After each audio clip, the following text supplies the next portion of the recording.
Hey guys, and welcome to today's episode of Give It the Beans. Now, today's guest is feeling a little bit shy about coming on. He's not too confident at speaking and that, so we'll just give him a chance. It's the one and only Ali Burdge. How are we doing? Good mate, how are you? I can't complain. A little bit. I was going to say I'm all good, but days got a little bit worse having seen you on camera. But hopefully it won't be for very long. So, listen, it's been a while since you came on the podcast.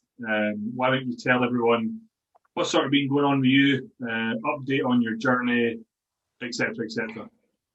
So last time I was on the podcast, I believe it was like when I just started dieting last year. I think it was a while ago anyway.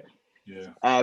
So from there, obviously I've now transitioned into a gaining phase. I've been working with Carl as well. So I think from the last time I was on, I am up 8 kilos, something like that. So it's been a pretty productive phase. Obviously everything else has just been COVID related because stuff's still slow and steady, but going pretty well all round. Strongest I've been, calories are in a good place. Last time I was at this weight, I looked like a potato. This time I am still holding on to an ab. Yeah. So not too bad. Progress is going well. Yeah, I'd say it's the strongest I've ever seen you, and like your hack squat the other day, that was like what four plates in a biscuit, like Yeah. on that machine. It's like for those of you listening, it's like a watts and hack squats. It's fucking heavy, really. Yeah. But yeah, I think it was our last episode was about diabetes, and I'm sure that was pre-lockdown. I think we did it. Um, Okay. if you're watching this on YouTube, you'll see Ali's just drunk with a metal straw because he copied me. Right, but anyway, we better get into today's episode, which is mostly a Q&A from the group chat, isn't it? Yeah. Yeah. So I think how we should probably work it is I'll rattle off the questions, and then one of them, you give your thoughts first, and I'll chip in, and then the next one, kind of vice versa and whatnot, and then that should there's a bunch of questions to get through, and that should sort of take us up to the sort of time, yeah. Yep. Yep. So I guess this one you go first. If we were talking about how like this is from a beginner in regards to sort of choosing their shows, their federations, sort of any sort of helpful advice you'd give. What I'd say is probably why don't you answer that not related to the current scenario in COVID, and then Hmm. also relate it to the current scenario as well. Right, okay, sweet. So obviously when you're looking at shows, I would say if you're a first timer, it's the first time you've done it, what you will find with some people is there might be certain shows that stand out to you. Now, you've got to remember that, and for anyone listening, I am not saying any federation is better than other federations. They just have different sort of looks they're going to go for. So, for example, Two Bros tends to have a little bit of a leaner physique. So, if you're a first timer, that's probably not going to be your bread and butter, so to speak. There are a lot of federations now. There's plenty more coming through. What I would say to do is, obviously, normally you'll have a coach. Who's asked this does have a coach. Look at the previous year. Look at who competed. Look at what the looks like, and then just match that to how you look. Obviously, I know that's hard when you're in a position where you're not like stage lean, but it still should be easy enough to break down. Normally with first timers, Vaughn's same as me, we'll probably look for UQUP, will be a big one. There's a few other federations like that. But I think as well, if it is your first year competing and you have looked at stuff and there is somewhere you really want to compete and you're obviously aware that first time competitors probably are not going to win, then it's okay to do that as well. It's just that you might not match what they look for in their category. I would also say when you're doing that, look for a couple of different federations and try and have them grouped together around about the same time. So don't have one show here and then 10 weeks later another show, because that's going to be really difficult. But try and have a couple of different federations to do, because what will probably happen the first time you do it is you'll compete in, say, 3 federations. You'll enjoy the setup of one a lot more. You'll enjoy the way it runs. You'll just enjoy it. Then you know for the next time you compete, that's where you want to be. Obviously, we know that because COVID, shows are kind of getting moved around. For example, UQUP have pushed all their shows back till the end of the year. There will be shows running throughout, though. You just got to obviously be aware that until we are kind of out of the lockdown, shows may keep getting pushed back. So that's the way we set it up when COVID's going. When it's not, it would just be a case of looking to have shows relatively close together, and also making sure you've got enough time to get ready for them. Yeah. I think as well, like, another thing to point out is that if you're a first timer, maybe picking a federation that has a first time category, would be a good shout. Whether that's, you got PTA first timers, a lot of the federations will do like a beginner's bikini or a novice bikini, junior bikini, whatever it is. If you're, under the age of I think it's 21 or 23, and you're put in a younger category group. So having the opportunity to, I think, do that as your first time and maybe more beneficial than going against girls that, they maybe been competing for 2 or 3 seasons. I mean, bodybuilding for 4, 5, 6 years or whatever it is. Because it can be kind of disheartening. Let's say if someone picks a show, and let's say it was a pretty high standard two bros regional, and if they just do the open height class, and it's their first time, and they maybe get smoked, they could then not come back to bodybuilding. Yeah, 100%. You know what I mean? So that's probably why I think both me and you will push more, say, right, our main one might be, this sort of beginner's class, then thereafter we'll sort of dip our toes in, maybe the open height class, or maybe a federation where we know girls are maybe going to be a bit more of a higher standard, you could say. But it's not to say that the standard won't be high across the board. But yeah, for right now, I think that anyone that is going to compete is a diehard this year, and it's probably going to be a fairly high standard. Do you agree? Yeah, 100%. And I think the first timers, I think a lot of people get a little bit, when you speak to people about it, it's almost like they're hesitant because they're like, oh, well, I don't want to do a first timers. But you've got to remember with this, there can be first timers that have been training for 20 years and have just never competed. It's not like first timers is a lower class. It's just that they are not as experienced as being on stage. So I think especially nowadays with all how good federations are, the first timers are still very good. It's just a good place to start. Yeah, I mean, how I would put it, right, is like if you're like Dundee United Football Club, you're not just going to like say, right, next week I'm going to play Man City. Mm-hmm. You're just probably not going to be competitive. But maybe if you went a division up, I don't really know why I made a football reference there, because I watch football, but maybe a couple of divisions lower, then it's going to be more of a competition rather than a thrashing. Right. Yeah. Well, the thing is, we're competing. I think this is one thing that we will all have to be aware of, and I think more people need to think about it. That it's a journey, and it's not for most people. Now there are outliers to that. We've had clients that go on stage the first time and they smoke it. Yeah. But for the most part of people, me included, the first time you go on stage, it's an experience. The second time you do a bit better. The third time, it is about that building block. So, as Vaughn said, if you sort of go into, like, say, for example, a real high level of competing and it's your first time and you get blown out the water, it's probably going to make your journey not be as long as you want it to be. So you've got to be honest about it. Like, for example, we all know what standard we should be competing against, and there's nothing wrong with that. I think just knowing that you can go in a class and sort of be competitive is going to be far more enjoyable for you. Yeah, unless you are of the volition whereby you just want to compete once and get it done. In that sense, just do whatever fucking show you want.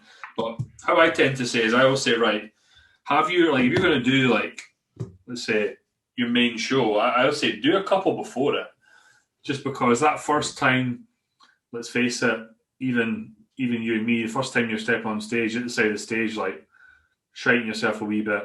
Now, luckily for you and me, well, for me, I don't need to wear a pair of heels. Whatever you do in your own time is completely up to yourself. But if you stand side of the stage, pair of heels on, like a rabbit in the headlights, I'd say they're probably going to want to get through, like, get the cobwebs out. Not even cobwebs, just get a feel for it, and then you'll just so much me how quickly it can go on stage, and then before you know it, they're like, oh my god, I want to do it all over again. So Second time round, a bit more confident, you probably nail it. And third time, you're like, right, call my number, call my name. So that's how I'd approach it. I would also say, just very briefly before we go on to the next question, because the person's asked, how do you know which federation to pick? There are some like rough breakdowns of what each federation will look for. And we won't go through it right now, but you can speak to your coach about it, because there are certain differences. For example, in two bros, on their back shot, their hair covers their back. On PCA, it doesn't. Well, it can, but it doesn't. So there's different looks that they will go for. Some people just do not fit into a federation. Doesn't matter if they get in the best condition ever. Doesn't matter if they've got a good amount of muscle. They just don't fit the fed. So you do have to look into that as you go. Yeah. This kind of ties quite nicely. I think I should. This is the first question I asked on the thoughts of the bikini criteria evolution. So I'll go first on this one, I suppose, and then you can sort of chip in. So it's been fairly evident that over time, if you can look as far back as sort of like early sort of 2010, 2011, on those sort of winners up to now, and I think that each year, what you see is just a little bit more muscle mass, a little bit better conditioning, smaller waist. And it effectively looks like bigger glutes, more defined hammies, bigger cap on the delt, and then just literally, if you look back, the waists just get smaller. So I guess the evolution has kind of been from a not so lean muscular look to a more of a lean, quite slightly muscular look. So I guess the question really asks our thoughts on it, and then someone asked about Team Janet versus Team I can't even pronounce her name. Is it Isha? Yeah. And like when I look at the bikini callouts from last year, honestly, it is so hard to pick apart those girls. And I think that we can both sit here and look at one photograph and say, oh yeah, she looks a bit better and she looks a bit better. But unless you're actually there, unless you're there at the show, like Joe Bennett said, Olympia says, unless you're sort of there and you see the quarter turns, the presentation, it's just so hard to pick these girls apart. And bearing in mind that, one of them won in 2019, and then I think she came 5th or 6th last year. Like literally, when I was looking at their side shots before this podcast to try and really pick them apart, and I can't really pick them apart because they both got decent delts. Both got really defined decent glutes, nice size there. So my just thoughts are that what's tend to be happening, this is maybe perhaps more related to just IFBB, because this is what the question is about, is that bikini girls are getting bigger. And I guess it's becoming not harder, but you can't just gone are the days where you can just say, oh yeah, I'll try competing and just never have done bodybuilding, step on stage 6 months later. It's now kind of like, well, you need to actually put some time into adding muscle mass, which I quite like, because like you said about the journey, it teaches them about hard work and what it takes to get there. So my thoughts would be that it's not a bad thing, but I personally don't think it'll get much more muscular than this because of how, because you've got the wellness class now, there's that sort of definitive that is in between, and that is a more muscular sort of bikini look. Wellness girls are just pretty much the thickest figure girls with softer posing. But anyway, that's my 2 cents. Yeah, so I've actually got the photo up now, so I can have a look side by side. And yeah, I agree with you. When it gets to the top level, it's so hard to tell, but you can see, even I've got the photo here of the top 5 standing beside each other, and you can see how lean they are through the glutes. All of them have very tight waists, and then the quads, compared to what you were seeing maybe 5-6 years ago, or even 5 years ago, they're thicker through the lower body. But it ties in with all competition standards, because if you look at men's physique in the Olympia, like Ryan Terry, really nice guy, I've met him. He was top 5, but now he's just been blown out the water because he's going on stage at maybe 85 kilos, and the other guys are just outmassing him. And as bodybuilding gets more common for the masses, I think people will get bigger. But then there's always that crossover. There will be a point you are too big for men's physique. But I do think everyone's tending to have more muscle, especially even though you look in the UK, the top 2 bros girls and top PCA girls in bikini, do have not very muscular, but like they've got muscular delts, glutes, hamstrings. They're not just turned up after, as Vaughn said, a year and they're smashing it. Got better glutes than me and you. Yeah, yeah. But yeah, these girls are strong as fuck, and have been training for a while. And the level of conditioning that they get is like the fact that the top girls have, like, you could see their hammies, you could see their glutes pretty defined. That level of conditioning is arguably, okay, maybe not quite the same as a male bodybuilder, but male bodybuilders just have a ton of more muscle. That's why it looks different. It's still like an incredible feat how lean they get. But yeah, I think that kind of covers that one, right? Mm-hmm. Yeah, 100%. The next ones, that was obviously like more sort of the female group chat side of things. The male group chat side of things asked, there was a lot of questions, some from the same dude who asked loads. We'll try and get through as many as we can. But the first one, I guess this kind of relates. You've already answered it partially, but I suppose you could answer it for guys and girls. Is picking what category to compete in.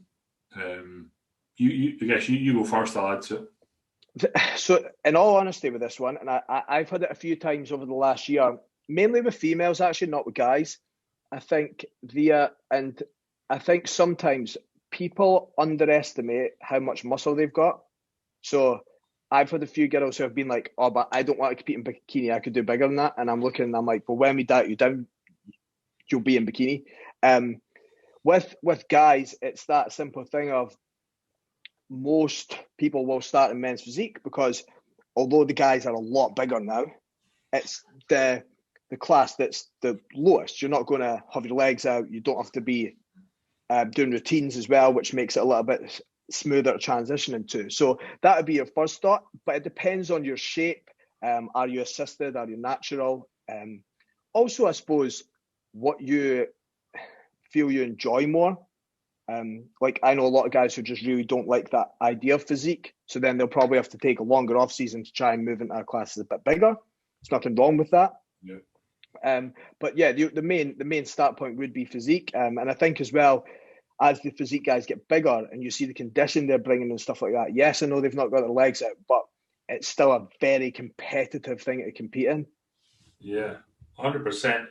I think also as well, would it be fair for us to say that sometimes you don't choose the category, the category chooses you? Like, how many times have you seen a physique guy and you've just went, he's just a mini bodybuilder, he's just not big enough yet, and he doesn't place, maybe it's a bit down hard, and it's just a case of, well, you shouldn't get down hard because you're still peeled, but the difference is you're blocky, you don't have the same flow, you move like a robot. You're maybe not that good looking either because in men's physique you got to be good looking, whereas in bodybuilding you maybe perhaps don't because that's what they're judging on. But so as I said, maybe the category picks you versus the other way. And the same with the female side of things. There's probably some girls whose category is figure, but they're like 3 or 4 years away from it, who when they do bikini you just go, you're not a bikini girl, because half of it when it boils down to it in bikini is the presentation, right? The look, the sass, the flick, the pop, the glute transition and all that. And if you've not got that, especially in IFBB, then unfortunately you're probably not going to place. Yeah, like I would say with like men's physique. So for reference, anyone doesn't know me. I'm 5'7.5". I'm 93 kilos at the moment. When I'm lean, I'm about 81, 82. But in men's physique, I don't have that good abs, so that's a big part of it. Although my waist isn't gigantic, it's not tiny. So again, that can play into it. So then that means even if I bring a really good condition, you're already a kind of limited a little bit because it needs to be that look. So the idea when men's physique started, it was basically models who had board shorts on, surf look. Yeah. So it's still that idea. And you have to look if you fit into that category or not. If you're someone that Vaughn said it's quite blocky, doesn't matter how shredded you get, you don't fit into the men's physique category. So you might just have to spend time getting bigger. Yeah. I know a lot of people are watching this and thinking, how the hell did you two do a model looking category? I'd maybe get away with it, but looking at you going, Ali, you look about 40 years old. Some people actually maybe don't know this. They don't actually know me and Ali were at school together, and I obviously look far younger, much more youthful looking than he does. But yeah, same. Was it French class or P. PE? That was it. Yeah, that's when Ali was like kicking about in cons and being a wee rebel. But anyway, moving on. I think did we answer that? Yeah, we answered it. Yeah. Did I add to it? Did I? I think. Yeah, you did answer it. Yeah. This one, I don't know if it's aimed at us or if it's aimed at what our opinion is. It says decision to start using steroids. So I'll answer it in two ways. Number one, why did I start using? Like, why was my decision? Just that my aesthetic goals were probably far greater than what I thought I could attain naturally, and I wanted to see how I wanted to attain those goals. At the same time, I was probably influenced by those around me, and I worked in the on the doors as such. And yeah, it was sort of quite just spoken about quite a lot. Saw some of the progress that guys made on it. Didn't know I have a fucking clue about it when I started it. Did it all wrong. More likely ran dosages that were silly for how not muscular I was. And yeah, it would at the time there was no like, oh, I'm taking this because I want to compete. It was like I'm taking this because I just had aesthetic goals. I was like, I want to feel a little bit superhuman and have that sort of suit of armor. So I guess that would be kind of why I started a while back now. I could then answer it and saying, why did I decide to do it properly? And that's just simply, again, because just a lack of fulfillment of what I know I would probably attain naturally, because naturally I'm at the size of a lamppost and I find it very hard to add muscle. And yeah, it's just, I guess if I was to be quite derogatory, I would say that I feel kind of better when I'm on than if I would come completely off. What would you say? So I had like previously taken like not taking steroids but taking things, Clen, Anavar, stupid things like that when I was like training, going to Ibiza, all that crap. Then I actually took kind of a break from coaching. I was still training, but I went to Australia for a year. And when I came back, we started training again. I kind of just fell back in love with bodybuilding. And then that's when I kind of knew that, because I was actually thinking of stopping coaching, but then I kind of fell back in love with that, knew I wanted to coach. And I think kind of what Vaughn says, like, there's no right or wrong with it, really. Your decisions are your decisions. And like, we'll all do stuff that could be quote unquote seen as unhealthy. So I started doing it just because I wanted to progress my physique, and like similar to Vaughn, my natural shape, like if you've seen my photo on Instagram the other day, I think when I started training, I was about 67 kilos or something. So I am by no means genetically elite. And it was just one of those factors, the people surrounding me as well. I would say though, thankfully, because I started a bit later, Vaughn actually helped me with my cycle, but Vaughn was getting coached by people who were very good with that. So I've always been on a very health conscious way of doing it. So I've always looked after the blood, like my blood work. I've not done it in like a mad way. So the main reasons for me is just because at the end of the day, I will be bodybuilding in some aspect for probably my entire life. Yeah. If you're someone who's not going to do that, it's probably a bit different. Yeah, it's always going to be, it's person dependent, down to the individual. And if a client ever asks me my opinion of do I think they should or not, I don't answer it.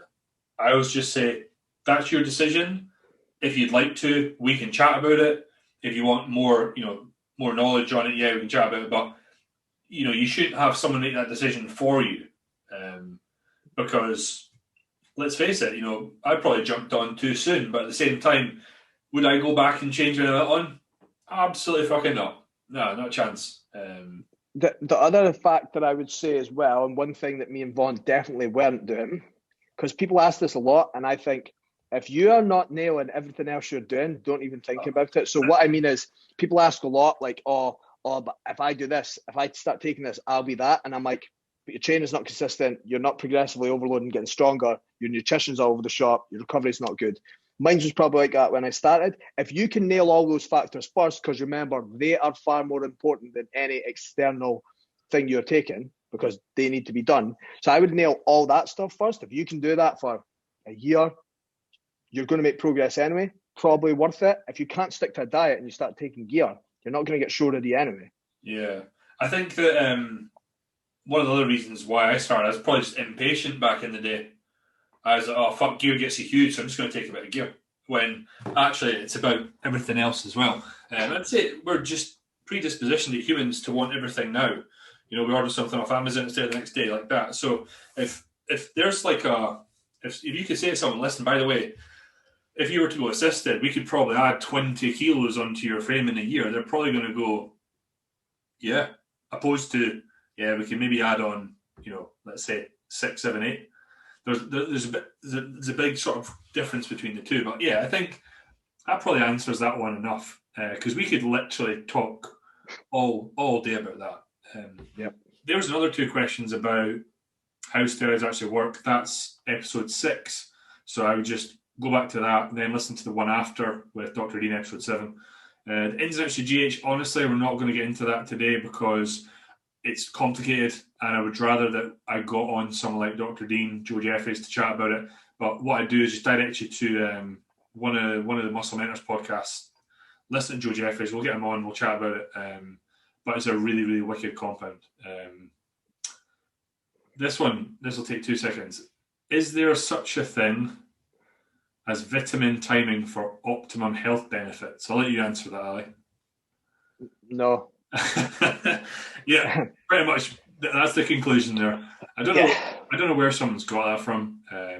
I suppose if they were looking at, if they're meaning supplementation rather than vitamins, you could obviously, you know, that if you're taking supplements for sleep and you're taking them first thing in the morning, it's not going to help when you go to bed, or it could slow you down during the day, but not really. No. I think maybe the person's meant to say supplements and they put vitamins, because vitamins, as we know, like some people may argue, don't take vitamin C close to a workout.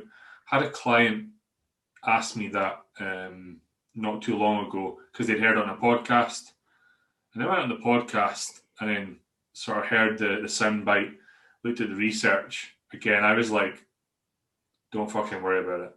You're still going to be able to progress your lifts, no problem. I think that in the long lists of everything, worrying about when you take your vitamins is probably the bottom of that list. So I'd say we're probably in agreement on that question.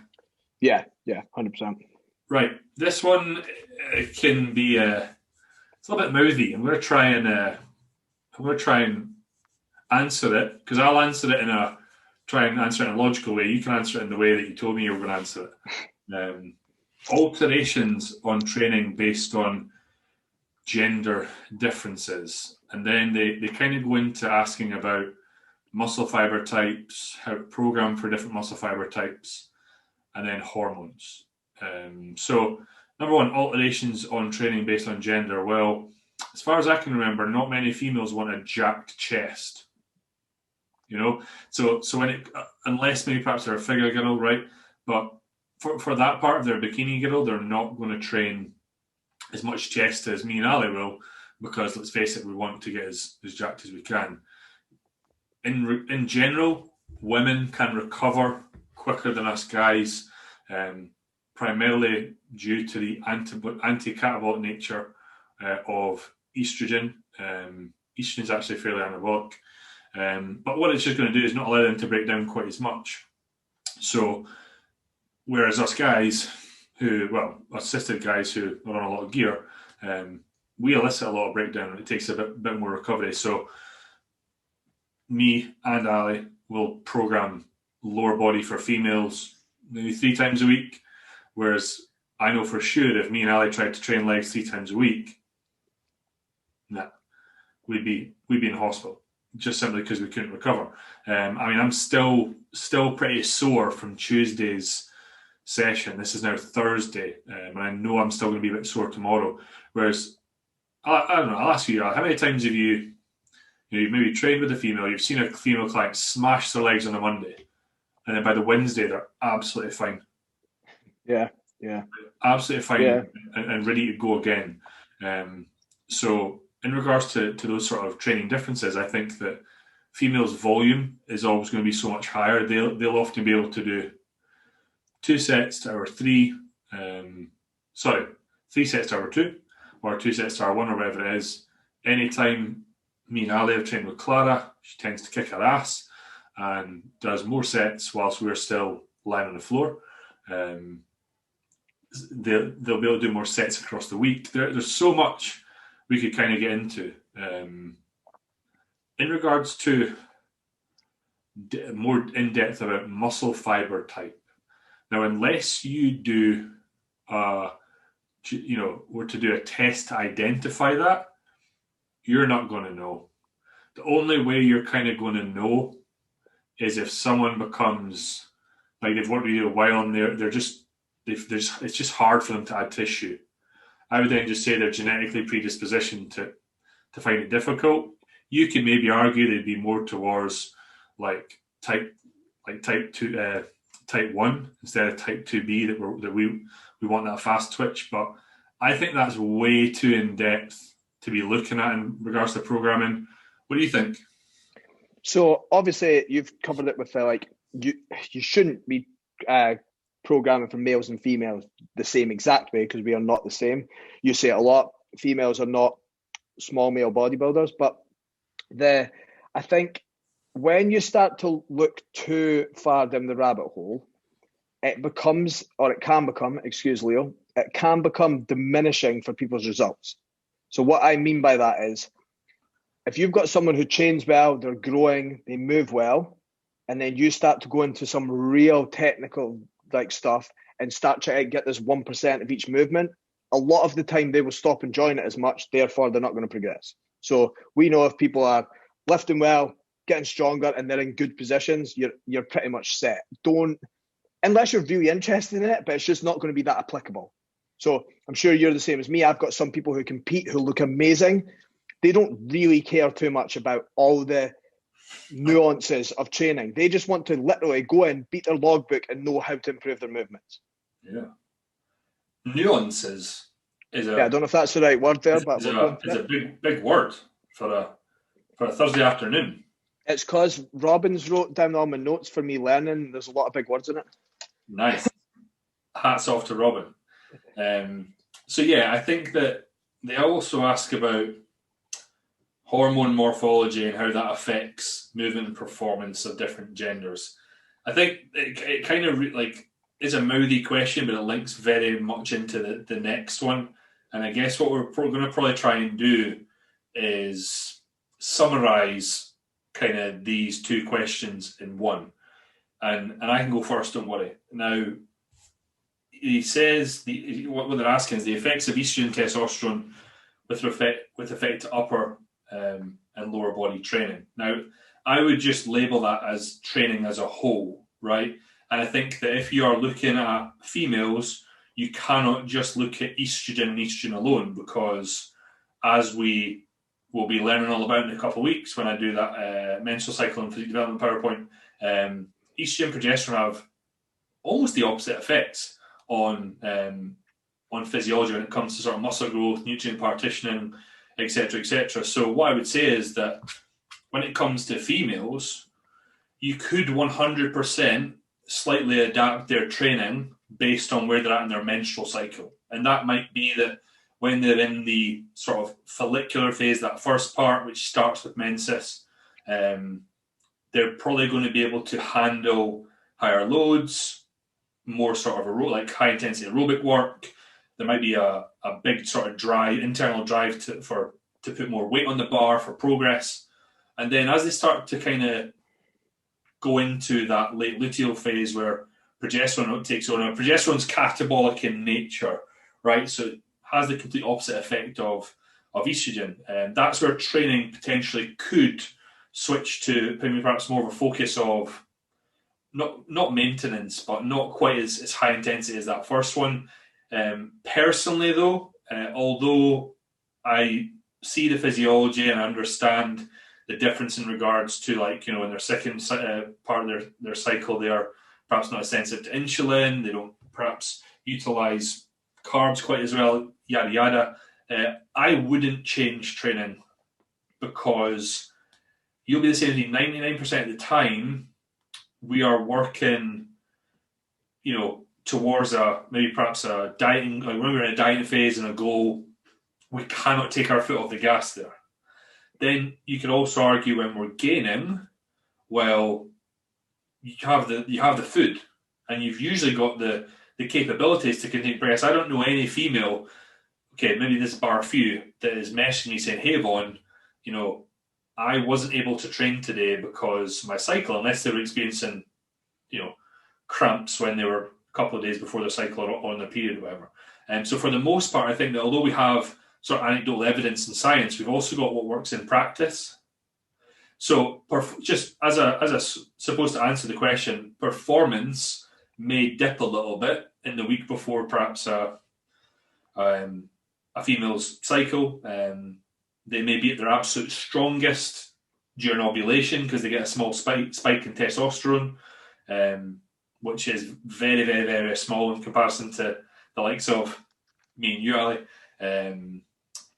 So their mood will also change as well. They might have emotional instability in that second phase. That's a rather fancy way to put it, rather than say, they maybe feel maybe going to be a bit batshit crazy in that second phase. So I would say that probably answers. I hope that answers the female side of things. I guess you can then chip into that and then add to. The guy's asking about testosterone in regards to training, but for you, me, no, that's not going to change. No, exactly. What I would also say with the females is it's a really risky tactic to auto-regulate someone's training performance before it happens. So if you're like to a girl who's competing, right, in 3 weeks, we're going to pull your volume right down, you're going to do this, you're going to do that, and they get to that week and they go, I feel fine and I can push, and you're like, yeah, but physiology tells me that you should be doing this. It's not really going to be that effective. I think don't get me wrong, some people will message you and say, I was down a couple of lifts here, but I know why, because where my cycle is. But I wouldn't try and auto-regulate it because everyone's different.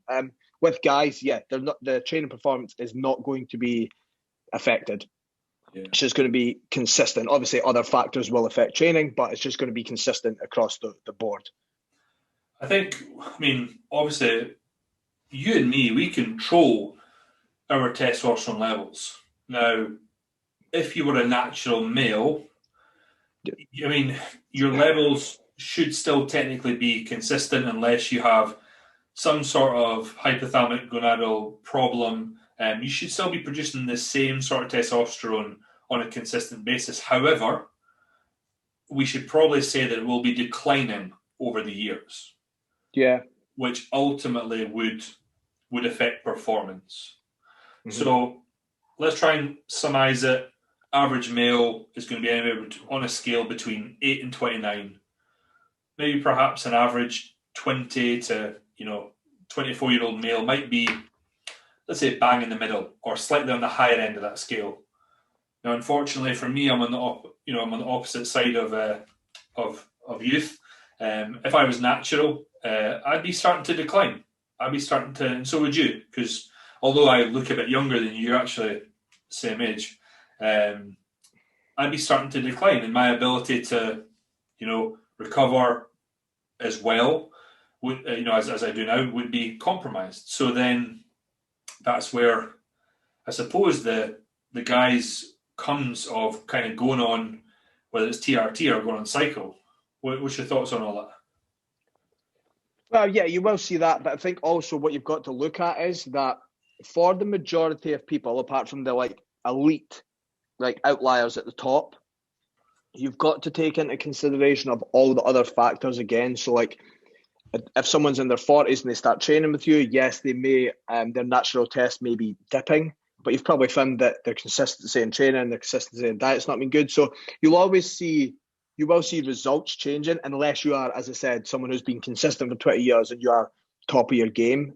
All those factors will be something that you wouldn't really need to take it into account too much, unless you're someone, by the way, who gets your blood work done and your test is absolutely bottomed out. Yeah. Then that's going to make it very difficult for performance, etc. I think as well, as a coach, you just kind of you've maybe seen this before, and I've seen it a few times. A client will send me their sort of before photographs and then they'll mention to me that they're coming on board because they want to start using anabolics and they want some sort of advice about that. And I'm like, right, cool, let's check your test. And before we even check it, I look at their photos and I'm just like, I bet this is rock bottom. I bet this is just super rock bottom. Just looking at them, knowing their sort of training age and whatnot, and then it comes back and it's like 6. So if you think back to, if you're listening to this, I said this is a scale 8 to 29. If they're at 6, they're below that scale. So that would actually qualify them for, hormone replacement therapy, TRT, from the NHS, effectively, because they're below normal levels. And then just what I find incredible is those sort of individuals, when they go on cycle, and let's say they go from 6 to like 50, right? And if you're thinking, well, it's a big increase, well, we take anabolics, so that happens. We go far out with that range. It's incredible the change in their physique, isn't it?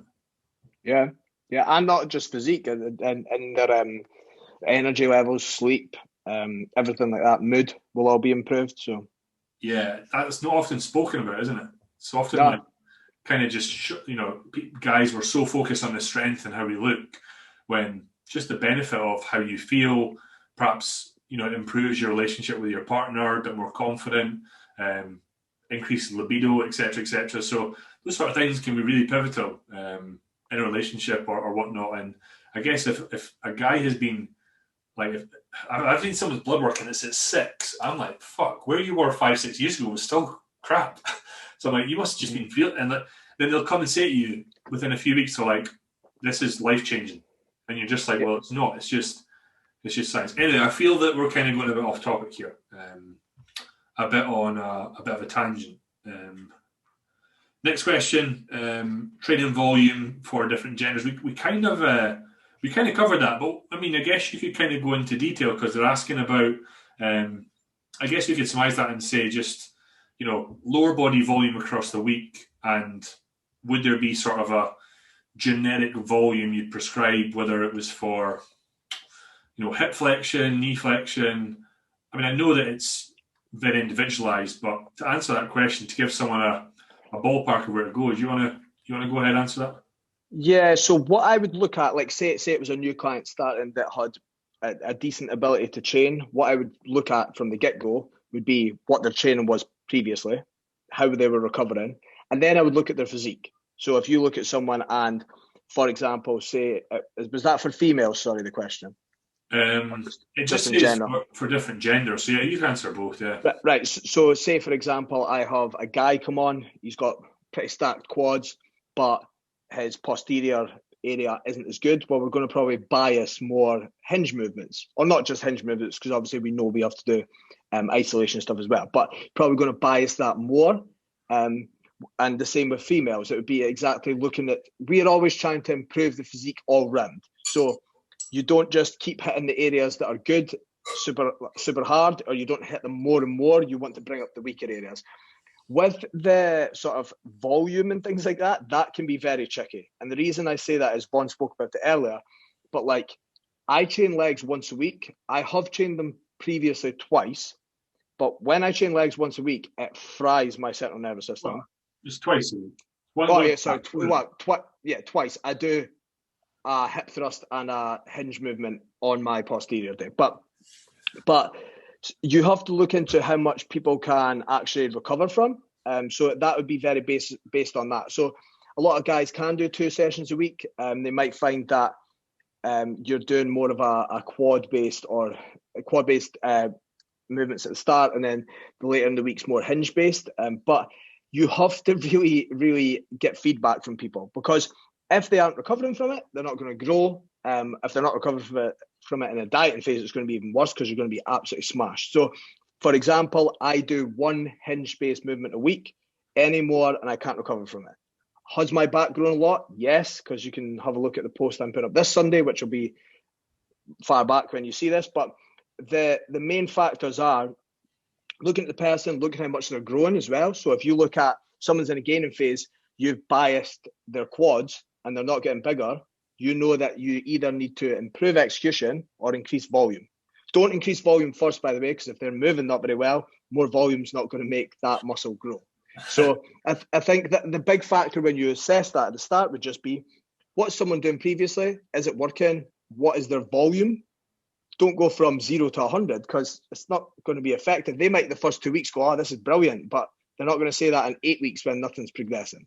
Yeah, totally.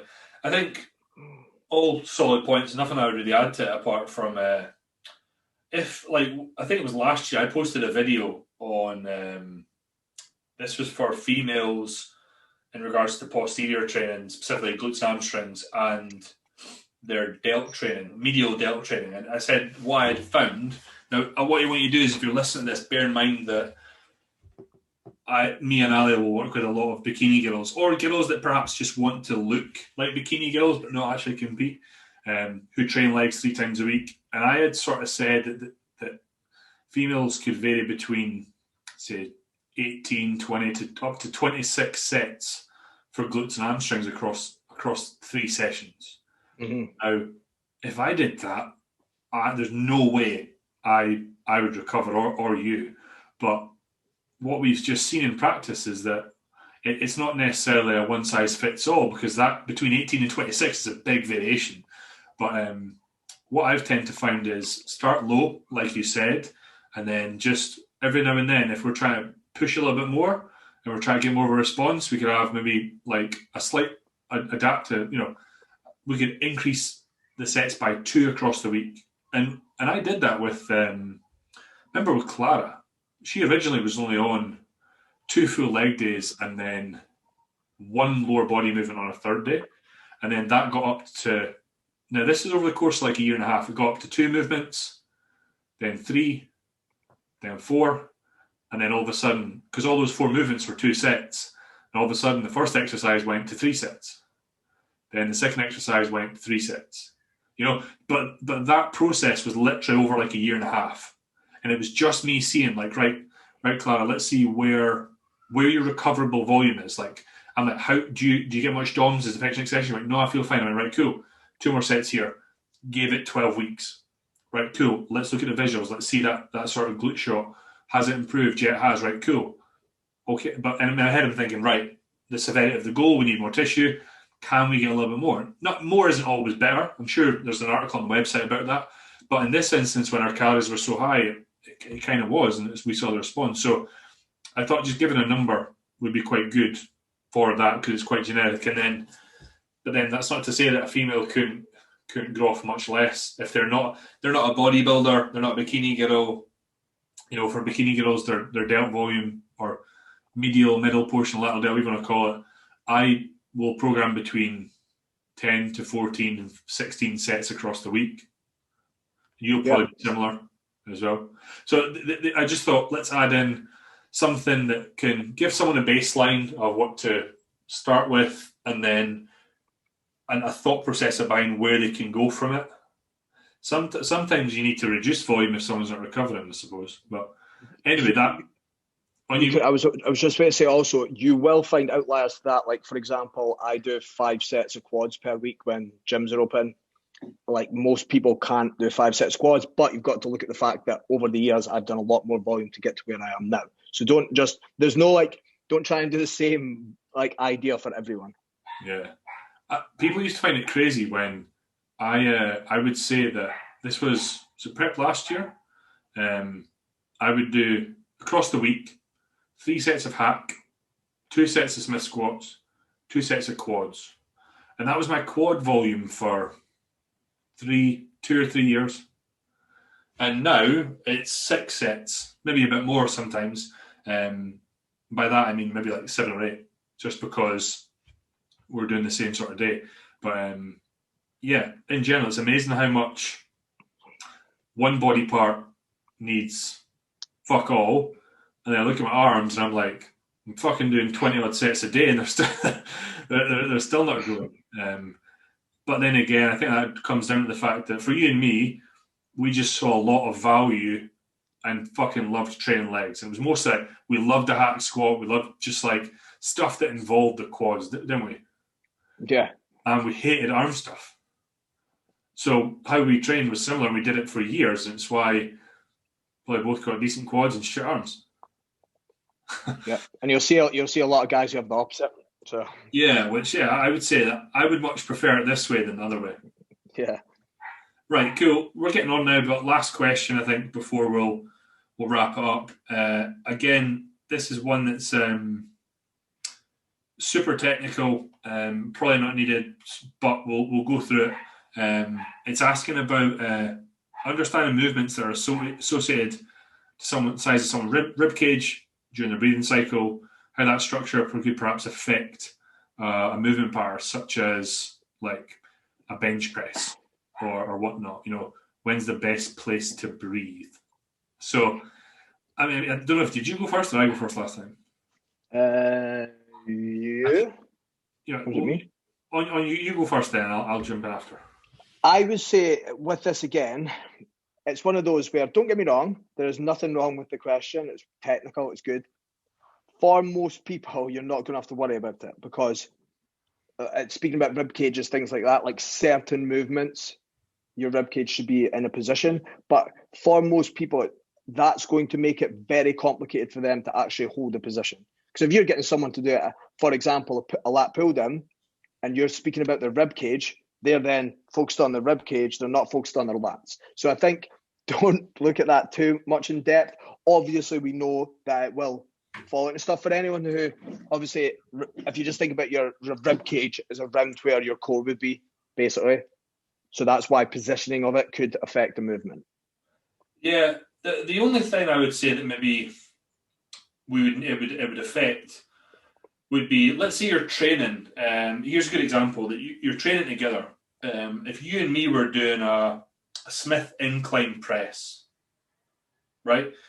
Or let's say it's with you, or I'm training with Chris. Like our sort of rib cage, our limb lengths are going to be completely different now. If I'm reverse banding something and I've got a thicker rib cage than you do, then where I want the band to kick in is going to be a different point than when you do.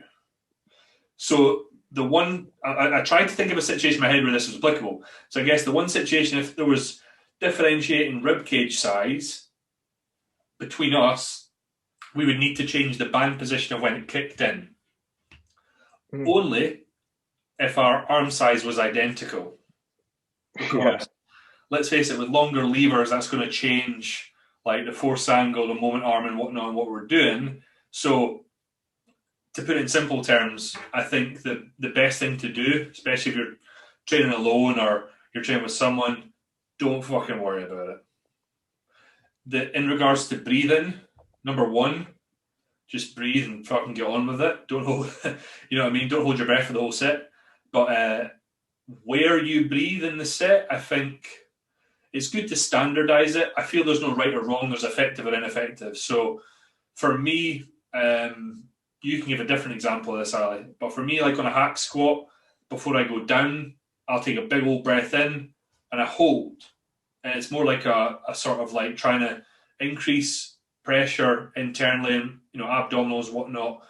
Try to create like a solid mass of, I hate the word core, but I'm going to say it, in my core, just to give me a bit more stability. And then once I push through the sticking point, that's when I'll breathe out. Now, the breath out's not like it's usually a noise that I can't really control, but that's maybe perhaps a breathing cycle. When you're going through any sort of eccentric movement, you might have a breath hold. Concentric, once you pass the sticking point, it might be a breath out repeat. What do you think? Yeah, well, it's exactly the same way I would do it. I would say that if you've ever trained with anyone who used to either be very high level athlete or like they danced or they've done yoga, you will notice their ability to control their breathing a lot better, which is very useful. I think something I definitely see, especially with hinge-based movements, is, and you'll see it a lot, clients are like, oh, my lower back's getting smashed here. And I find a lot of the time it's because as they're going through the movement, say they hit 3 reps, they get into the 4th one, they just lose all ability to brace.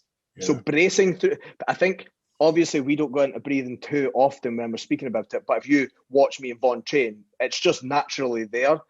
And actually learning how to breathe as you're doing movements is going to be very beneficial, because remember, you need to breathe anyway. So I think exactly what you said in the hack squat there, you're almost breathing in as you're getting ready, and then as you're driving back out, you're breathing out. And just that system, it's the same on when we're doing a hinge-based movement. I am literally trying to use my breath to keep tight, but also to drive through reps. Yeah, absolutely. I think that was all questions. Anything else? I'm sure you'll cover it in the webinar.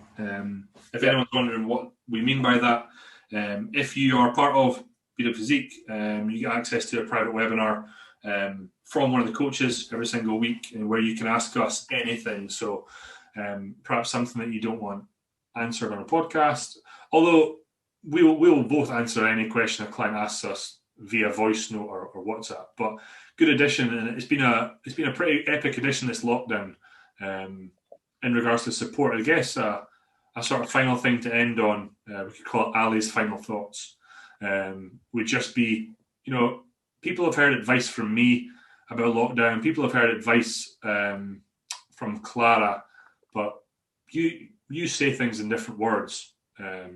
So anyone out there, lockdown, struggling, what would Ali's advice be to them? So I think one of the big factors that I've certainly spoke to clients about, or just in general I've seen, is, and I'm not going to say the usual just get on with it, because I think although that is true, obviously we know it's a very difficult situation. But the way I would look at it is this. If you're struggling and stuff's going on and it is a bit of a slug, your routine is going to make that better. But also, when it comes to gyms opening, let's say they open in 2 months, how pissed off are you going to be if you look back and you go, do you know what? I could have been doing something there and I could have been in a better position, but I just let it slip.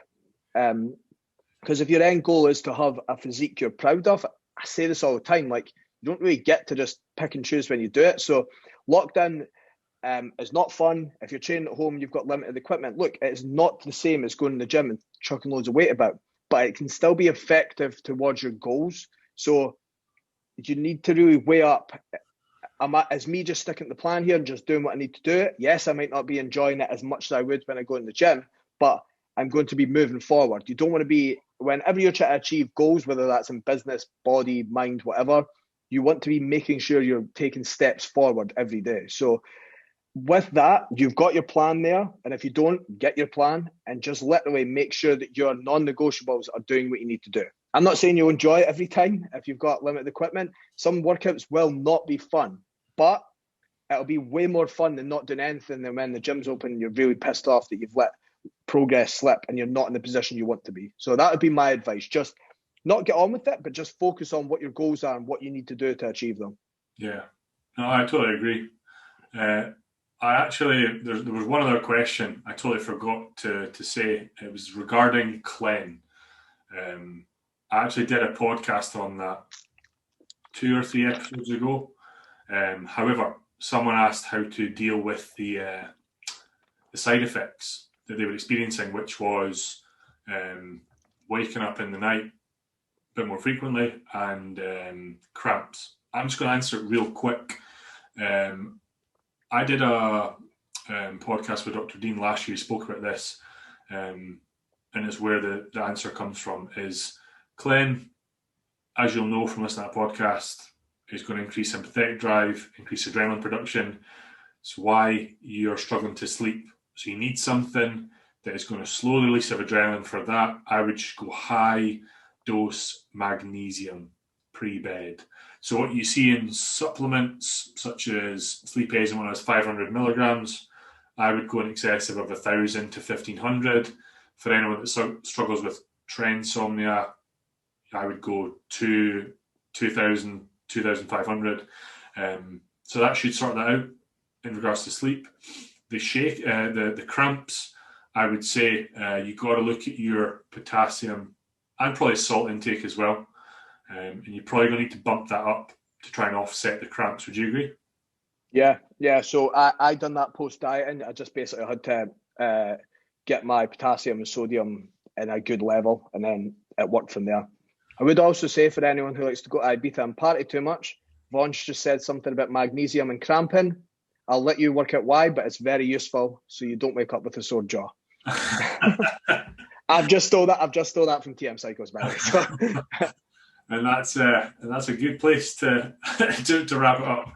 Listen, if you enjoyed this, if you if you want to hear more of these sort of style episodes, please let us know.